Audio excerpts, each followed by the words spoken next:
Hi everyone, welcome to Living La Vita Loca podcast, a retro gaming podcast for some of your retro gaming needs. My name is Spaz. And my name is Rich. Oh. I had to think about that for a second, didn't I? Sorry. It sounded like you just like laying it on thick. My name is Rich. Reading an audiobook to me. So, I have a problem, Rich. Do you? Just the one? Yeah.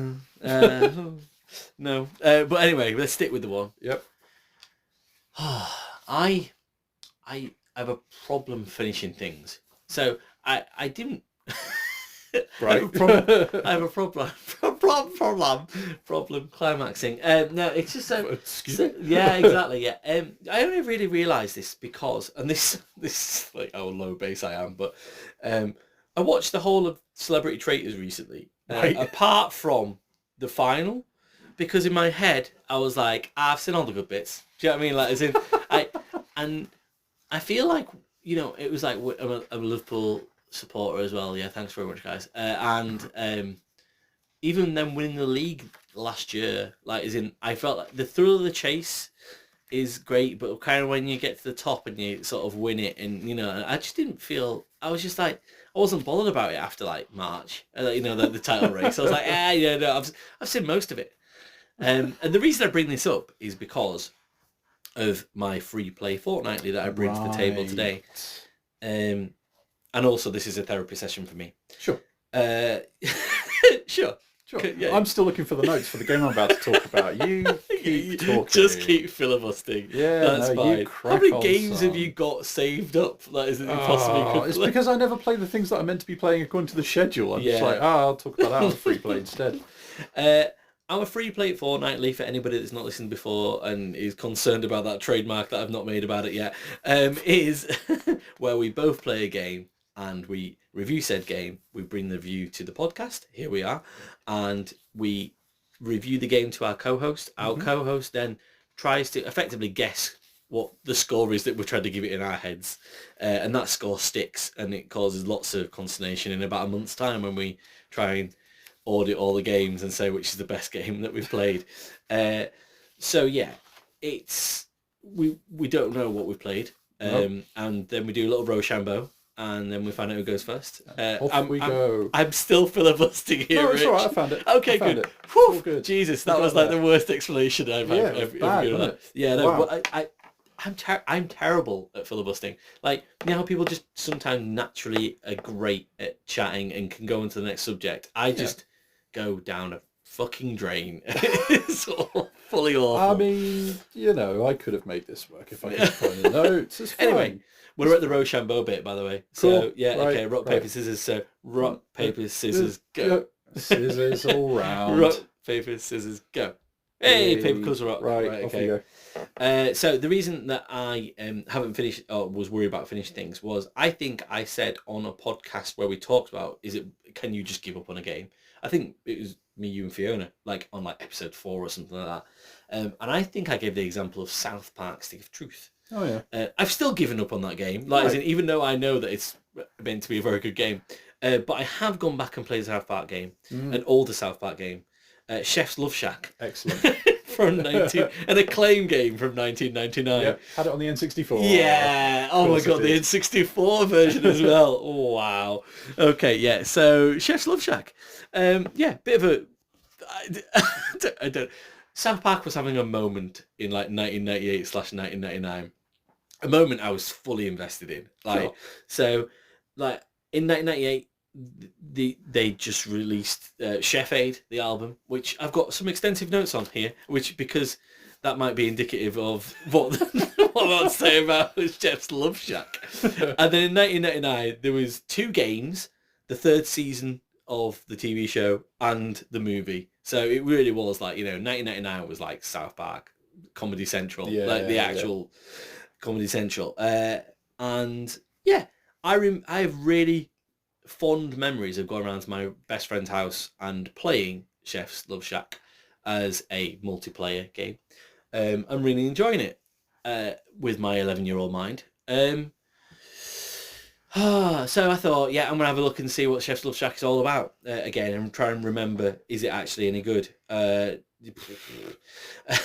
So the idea of Chef's Love Shack for those that have never played the game and rich to remember.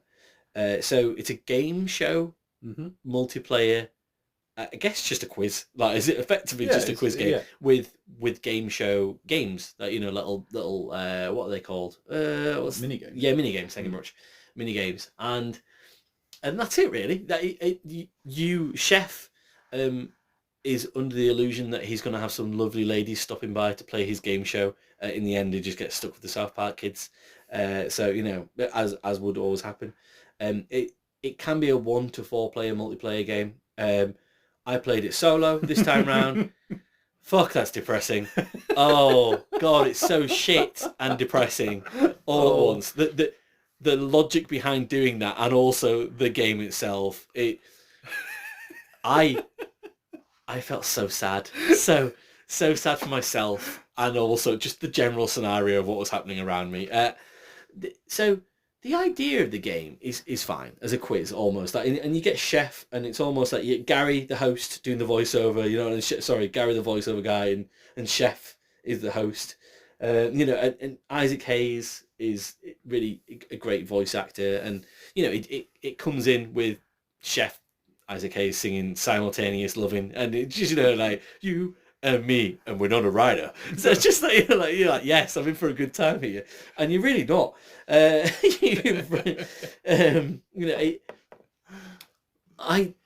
don't understand who this game was for. So anyone with friends. Yeah. Oh yeah, maybe that did help. Like it's definitely infinitely better if you have another person there. Literally, anyone. Just anybody, anything. You can play solo, so I did. It's clearly South Park, certainly at the time, and it might have changed what it does nowadays, as an entity, certainly in the games and also the TV shows. But at the time, I guess I'd say it was for young teenagers to find funny. Probably it hadn't quite rolled into full satire mode and become this wonderful adult, I guess, conversation on life, basically through ridiculous ideals. So why was the general question set questions such as, which of the following is not a side effect of steroids? Dolly Madison cakes are named after who? What does domo arigato mean? Like, I don't understand. Like, can you not make the quiz questions about the TV show? Like, is it almost relevant to South Park? It was just so.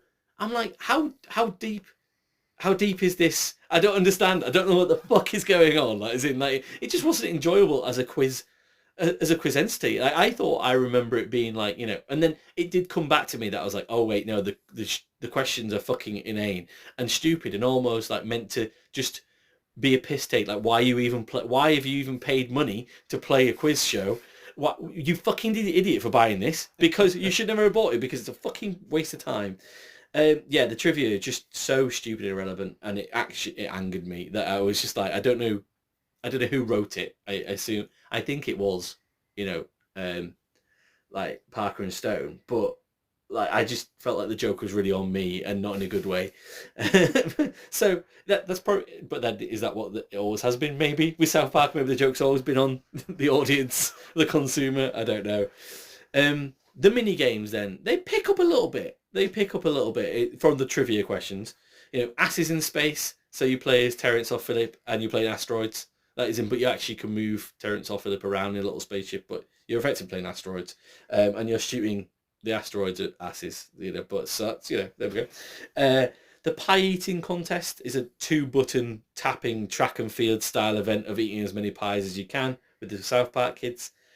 Chicken lover. So basically, the guy who fucks the chickens, you have to follow the bush that spins around on the screen. Oh yeah. That is almost like you have to just find out which one he's hiding behind, really. So like the old magician ball under the cup situation. Yeah. Apparently a mini game. Who knows? Avalanche, which is just downhill slaloming racing. That far removed from the slalom racing of Polybius last week. It seems. My favourite probably out of all of them, Spank the Monkey. So it's a button rhythm game where you have to spank the 4-assed monkey in front of Mr. Mackey. It's just like, when you say it out loud, that's fun. And it is. And it's quite fun. That's probably the most actual game of challenge. Like, it's trying to remember the process of spanking this monk, and the monkey just go every time he's spanking ass. It's just like, yeah, that's pretty fun. And then save Scuzzlebutt, so you've kind of got to like bounce like water balloons off a trampoline onto a burning tree that Scuzzlebutt is at the top of. Who's on Scuzzlebutt's leg again? I can't remember that. It's not Brian Boitano. It's someone else anyway. But just like, that's such a great design, Scuzzlebutt. I love it so much. It was like celery for a hand and like a random dude and his leg. God, I love South Park. And the best part of it is the pressure round. So you get 10 questions to answer in 20 seconds, and it's a basic quickfire sort of this or that. And it genuinely is like, you've just got to be super on the ball. And if you get over 7 out of 10 correct, Cartman gets an anal probe of an alien, which just, like, brilliant. So there's real incentive to get get those marks. Apart from that, it's such an odd game. It is a video game, full stop. It's my verdict. The only thing I can give it context of is that Jackass that we played early in the year, that got 3 out of 10, and that had mini games in it, and that was a far superior game to South Park Chef's Love Shack. Even thinking if me and you sat down now and played it together, like as in, yeah, you say it's more fun with another person, and there would be a sense of competition. And things like the wheel of fortuitousness, a lot fun, but I'd also feel probably more unsettled playing with an adult friend of mine. Like, is he playing this game now? Then at least when I play by myself, no one saw me. Yeah. No one saw me do it. Yeah, competing to see who's responsible for Cartman getting an anal probe suddenly feels a bit weird. Yeah. I did try and play the South Park game because I was like, it can't be any worse. It can't be as bad as this. It can't be as bad as this, and it is. It is worse. I'm not going to go into that. I played the first level of that, and it was. I remember obviously it got slated as a game, and it is fucking horrid. Like, so this game, from a ranking point of view, sits somewhere between that Jackass game, which did so much better than this, and the South Park game. Yeah. So that's where we are with it for a scoring bracket for you to aim for of where my brain is, my ass in spaces. So I as I mentioned, I had this on the N64 back in the day, and like when I was trying to like build a bit of an N64 collection back up again, I very nearly rebought this, genuinely, mainly because it's so cheap. Yeah. And then I was like, you know what?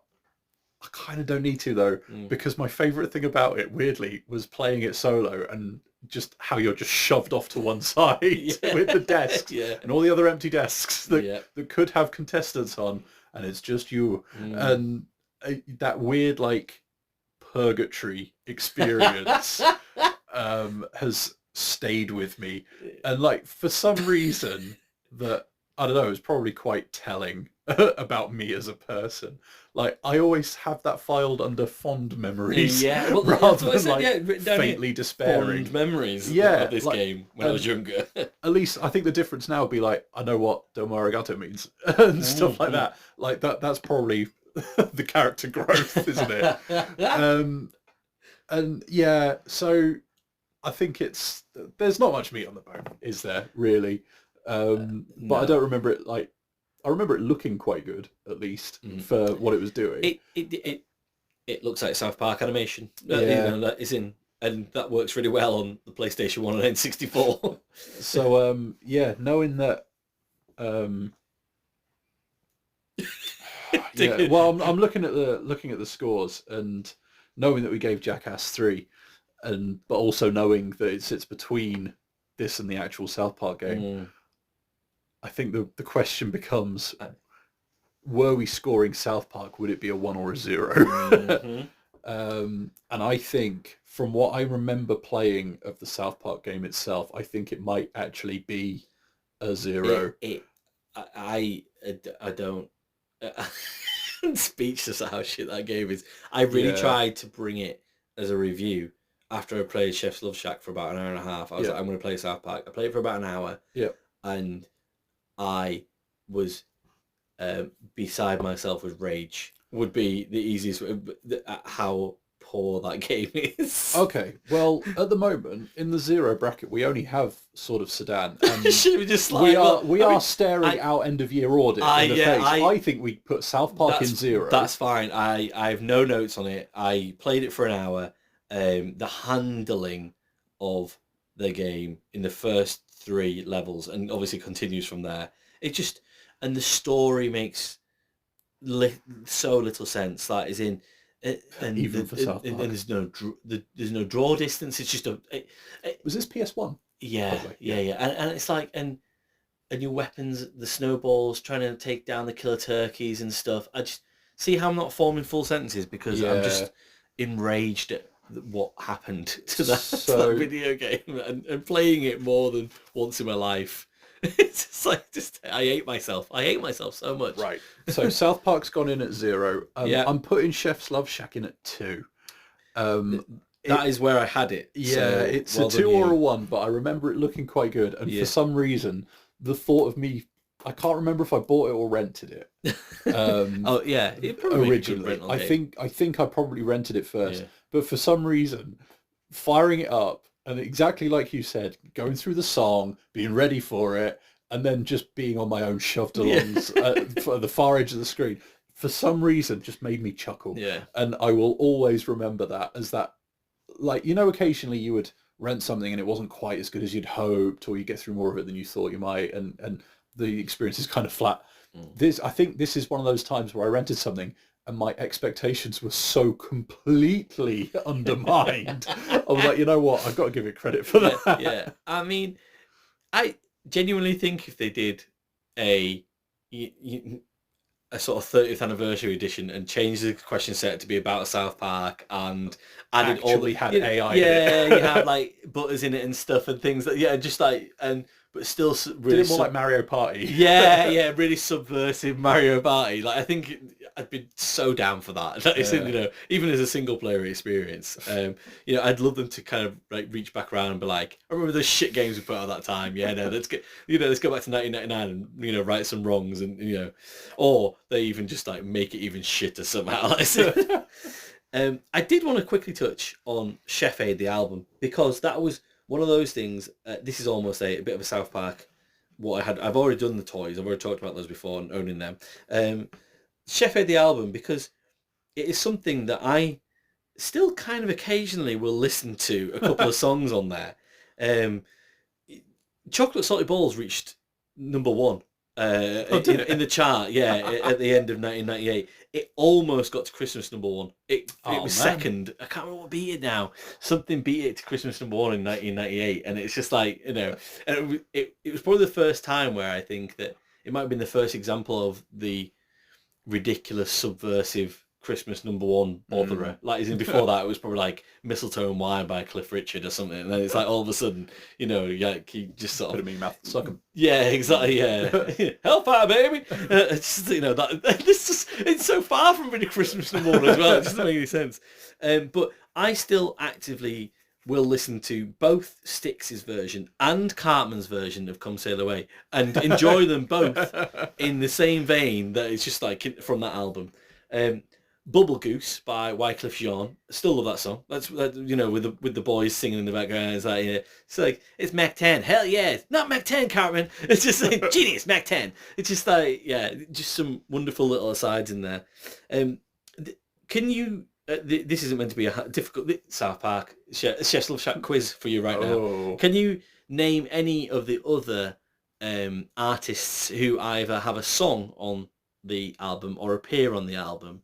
Right. That, of famous people. Don't worry if you can't. I'm not assume trying to make this hard for you. Primus pops up somewhere. Yes, yeah, they're on there. Yeah, I'm gonna give that a little tick. Well done. Ozzy Osbourne was in the episode. Well done. Yeah, well done. You look at you. Elton John. Yeah. Wake up, Wendy. Smell the coffee. Rick James. I've not got that down on the list. I did try and list everybody. That's fine. No, but you've done really, really well so far. I mean, obviously I've mentioned Styx, so you can have that one too. Yeah. Wycliffe Sean as well to have that one. So I will help you out in the last ones then. So Meatloaf is on the album. Fuck. Meatloaf. I think he might be in the. Is he in the episode? I think he might be because Chef suggests he calls himself Couscous, and Meatloaf wants to be called Trident or something. There's something like that. I swear. Memory unlocked. Joe Strummer. Paul Rogers. System of a Down. and not a cover or anything, but I remember this like very specifically. It might be, I think it's Trey Parker like speaking to Matt Stone as like, we've got to have this song on the album, and it's like Moose T, horny, and it's just like, and it's such a weird sort of like thing where it's like, no, we're not having Moose T on the album. It's like, you totally gotta have this on the album, and just like them like talking over the back of like horny. It's like, woo, yeah, check it out. It's just like taking the piss out of this song, and I think that's because that maybe about 6 months before this album came out, it was like it got to like #1, and it was just like such a shit song. It's just like, it was brilliant. But yeah, I had a lot of fun with that album, and I remember it being one of the first albums I had on CD, and I remember owning Chocolate Salty Balls on tape as a single as well, like, cassette tape. So yeah, there was some good times around 1998, 1999 for South Park. The games were not one of them, but the other things around the show, the movie, and the music was brilliant. So I just want to share those memories with people. Okay, hit me with the horn. What? Sorry. So as we've kind of vaguely alluded to before now, we're going to be doing a lot of shmups in December? Yeah, in the run up to Shmupmas. Yeah, so we've got a couple of episodes of just Uncharted glory coming up. Yeah, like, Uncharted glory sounds like something completely unrelated. But yeah, so there was one thing that I wanted to talk about, and I was toying with doing it for Shmupmas, and I was like, you know what? Nah, it deserves a bit of grandstanding on its own. I would like to talk about Batsugun, please. Oh, yay! And I know I was like, oh yeah, no, like I'm ready. I'm reasonably confident. Yep, I am. Underneath my jumper, I am wearing my Batsugun t-shirt. Oh, no way, wow. Like, it's meant to be. Tonight is the night. It is happening. So... Can I just very quickly just ask beforehand? Yeah. So is this possibly the game that you own the most paraphernalia for, that you've bought? Like obviously, I'm looking right now at the tape cassette of the soundtrack. You're wearing a t-shirt.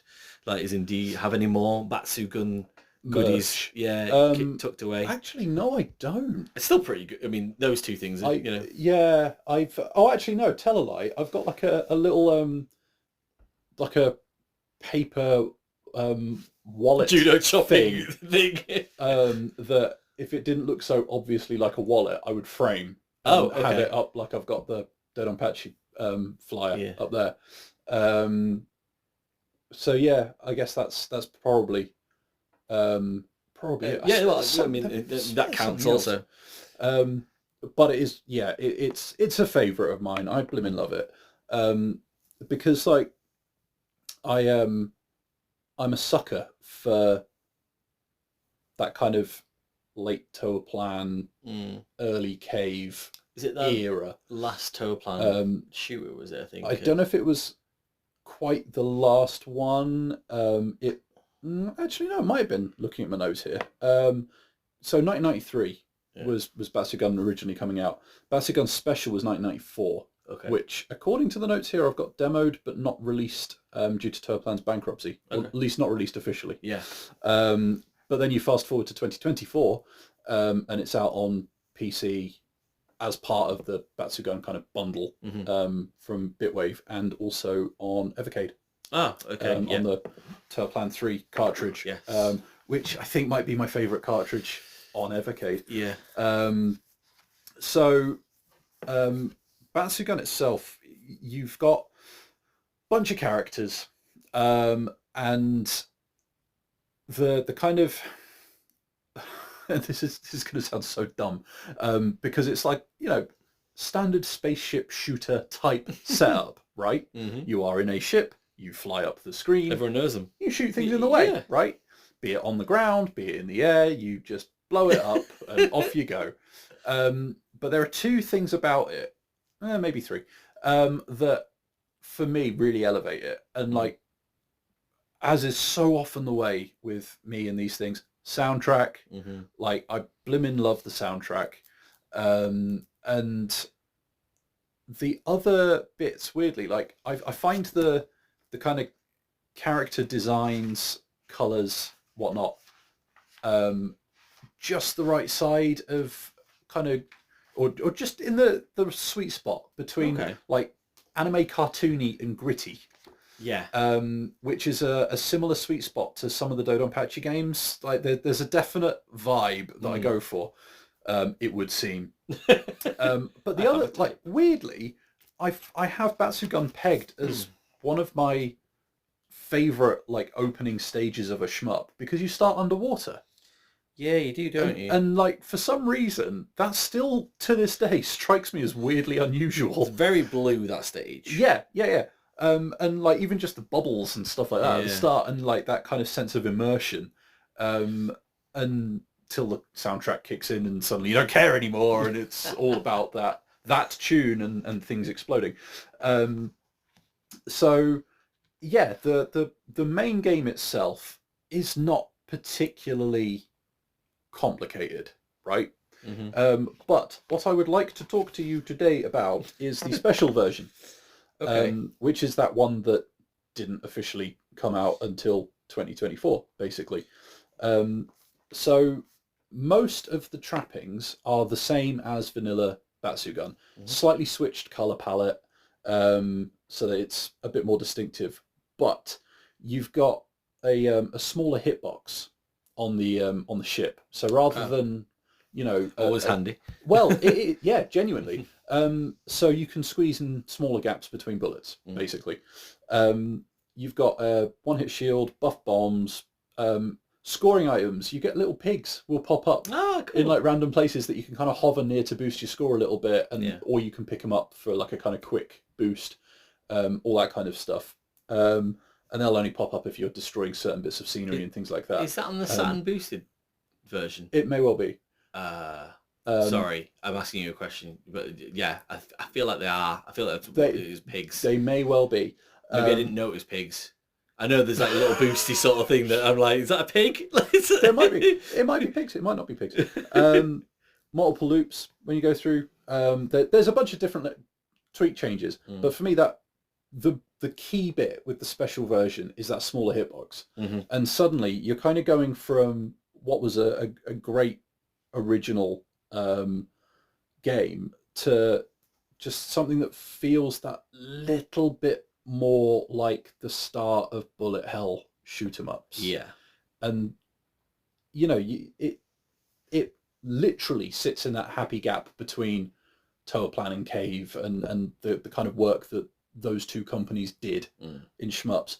But that special version of Batsugun for me is the spot where it all comes together. Yeah. And you have that almost like, I mean, maybe it isn't a 50-50 mix, but like that, just the right combination of old school sensibilities, bullet hell vibes, and stuff flying around the screen, just enough complexity to the scoring to make it a bit interesting, just enough difference with the hitbox to give you that leeway to play a bit more aggressively or stupidly.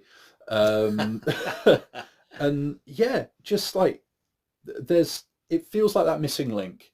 Yeah. And I really, really like, that's a great way of putting it. Yeah. I really like Tower Plan stuff. I really like Cave stuff. So to be able to actually pin down a specific game and go, oh, but that's the middle ground, like, is for me is really cool. I really like the fact that like that it feels like you can see the DNA of both companies together in that one little moment. So yeah, being able to wade in and play it is great.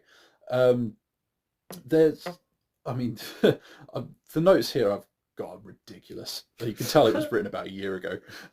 That's how long I've been sitting on Yeah. this, waiting for it to see the light of day. What are you waiting for it to do?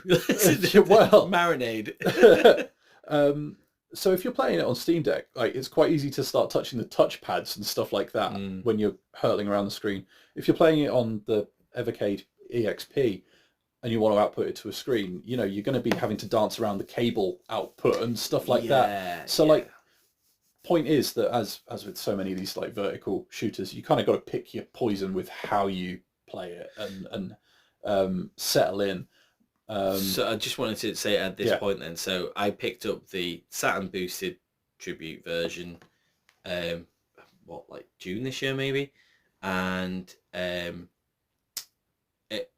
at Scott Massey 83, who that is on Instagram, and he's pretty good at sort of spotting some of the what do I call them, budget cool shit on on like AliExpress, for example, and he spotted a grip flip for the Switch.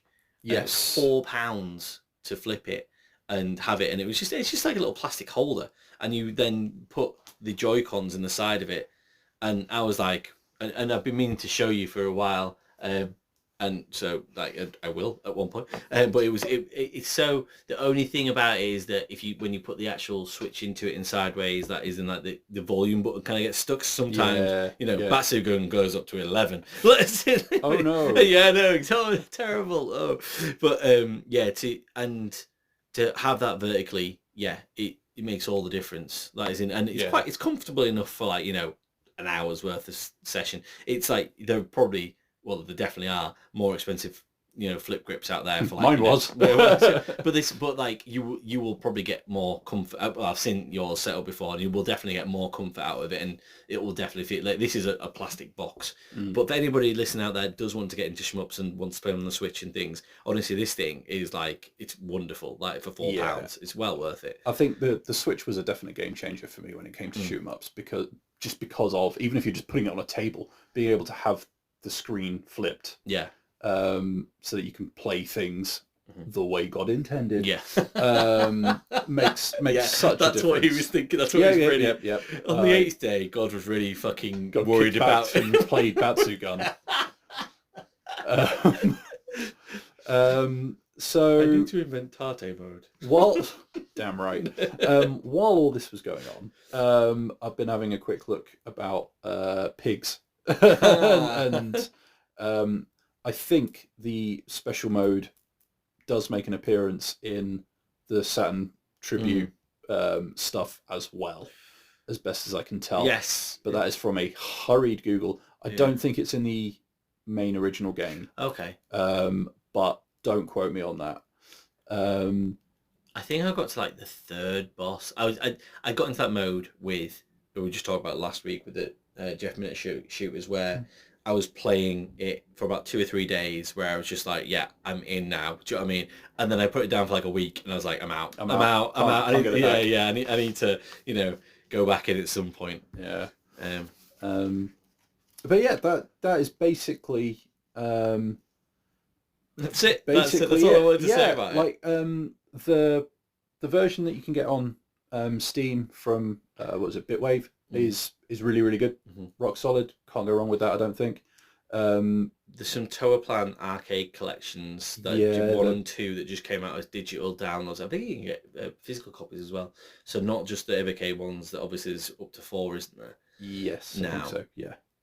But as of this year, probably I think it was like 3 months ago, because I remember and kind of kicked myself a little bit. Like, not that it's not been a bad purchase at all. Don't get me wrong, that is in. But I got the Saturn Tribute version on the Switch for, I think it's £25. Yeah. And then literally like a week later, Toaplan Arcade 1 and 2 came out, and they're both £31 each, and have like 8 games on each of them. Yeah. And it's on there as well. So, and that's it was PS5 and Xbox, and I was a bit like, oh, maybe I should have got that. But then I do love, like, is it having its own little case and cartridge and little poster that came with it and stuff. So turning to you, when did it start happening? When did you make me into a shmup lover? And this is the thing though. Like, I think like the soundtrack. but like because the the Saturn versions obviously aren't going to be exactly the same as the arcade and stuff like that, but they still look good. They're still distinctive, and this is the rabbit hole you go down when it's like, oh well,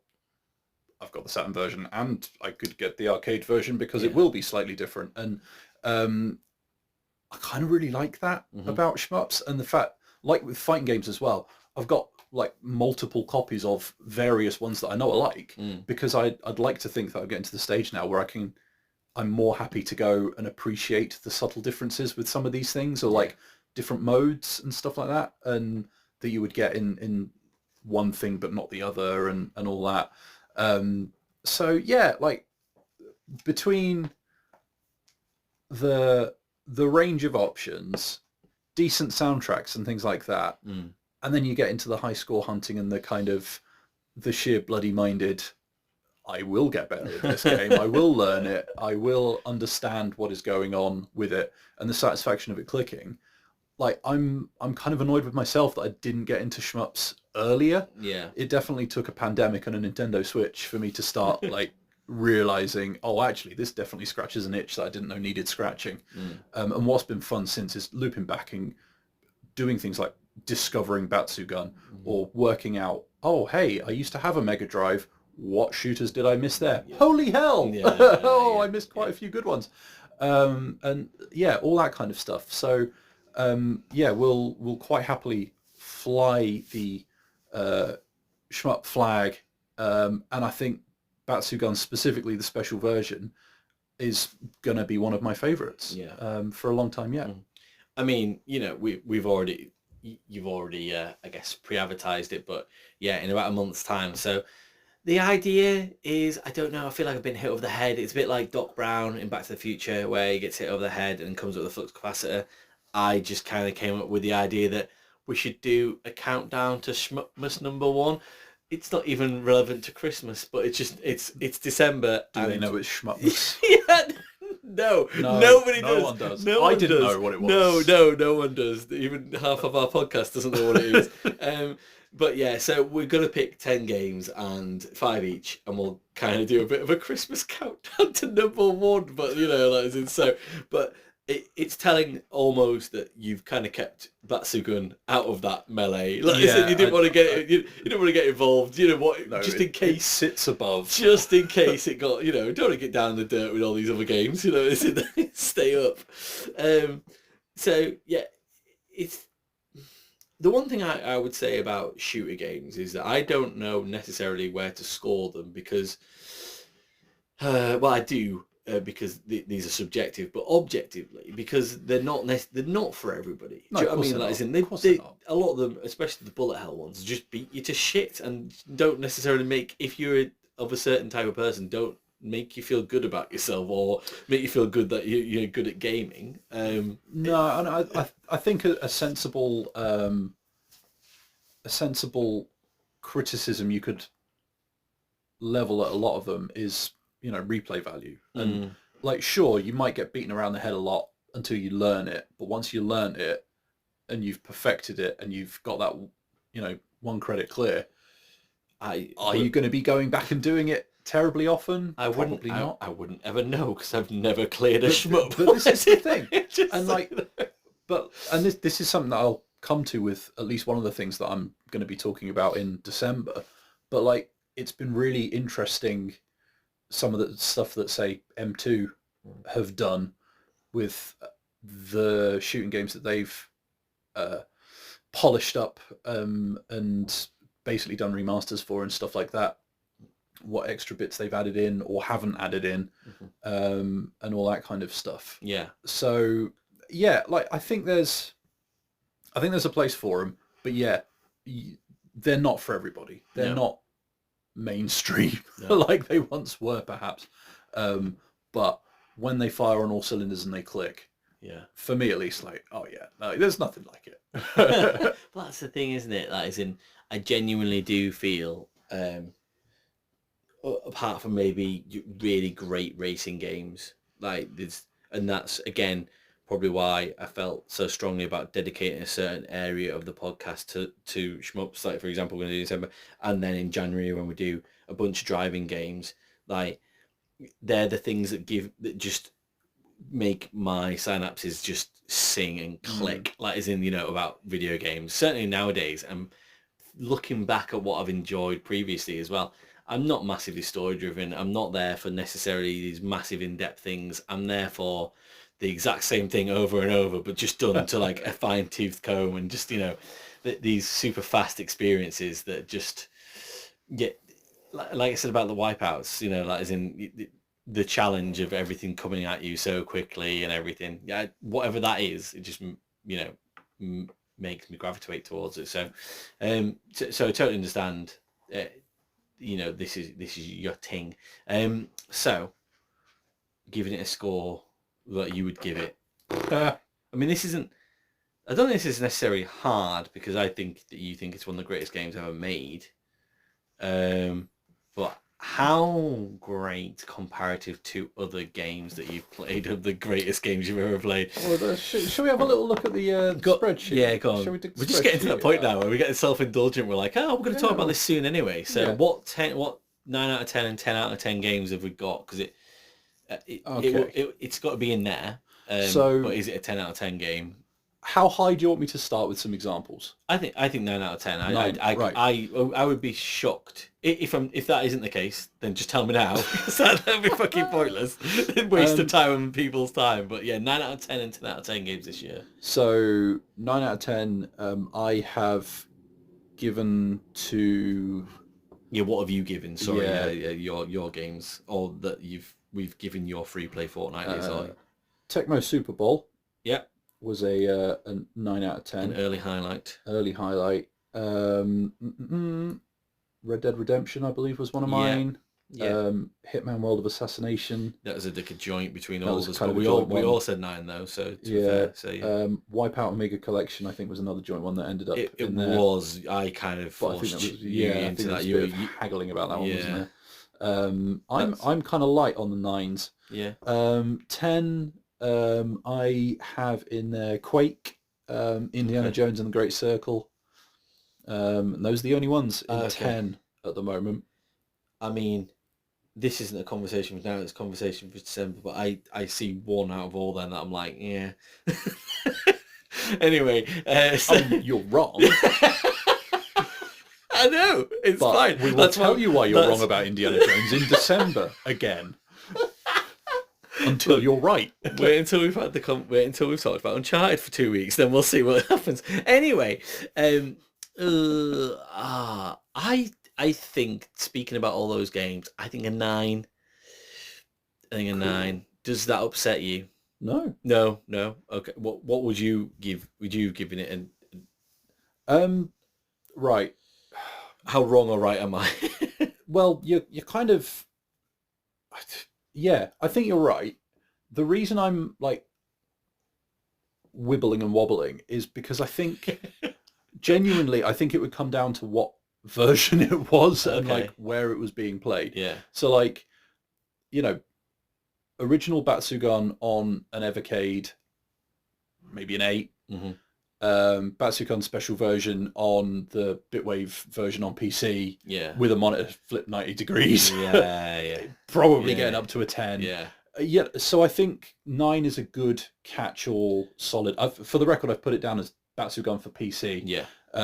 Or I'll do a Steam, whatever. But like, yeah, I think as a sort of broad brush, it is a place for the special version to sit. Yeah. I think 9's fair. Yeah, it is a toughie when a game does the exact.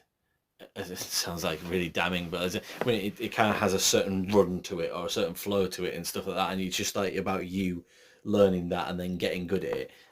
I can see why it's difficult to kind of, when you get up to the heady scores and stuff, when someone says, oh well, comparative to Red Dead Redemption 2, for example, and so how can you say it compares? And it's like, it does, it just does. It's just it's just doing a different thing, like and it's being able to appreciate the fact that it's doing that different thing. Mm-hmm.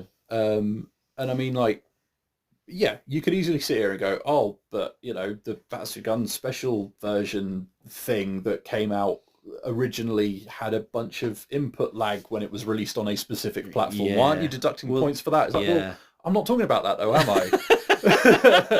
You know, like, so, but this is the thing, like, especially if we're talking about Batsugun in its different flavors, yeah, like, it's almost like you need a spectrum of scores to cover a bunch of different ways of approaching it. Which is why I think, for me personally, yeah, I think an 8 or a 9 would be fine, would be fair enough. Just didn't want to rhyme it, did you? Didn't want to rhyme it. Oh, I didn't even clock that it could have. What I'm looking at is like the tens. Like, what would I class as a 10 out of 10 shmup? Yeah. Well, I do have one in mind. Okay. And I think you might hear about it in December. Okay, fair enough. That's fine. Cool. And Let's hold hard. Well, yeah, but it's kind of good that you've given that 9. Is my point, because like, we've never said 10 out of 10 is perfect. Like, there is always going to be room for improvement. But I do think I've got something primed that could probably cracks it. Yeah. Okay, fair enough. I'll be interested to see what that is then. Cool. I don't think got any more to say. Not really. No. Just thinking about the Batsugun pilot swimming under the ocean. Swimming? Well, you kind of like piloting under the ocean at the start. Yeah. And just mixing with Cartman when it's like, I'm sailing away. Just playing in the background. That's what I can just see happening with like a 4-ass monkey in the background somewhere. Good. Right. You were so depressed. Bye, everybody. Bye.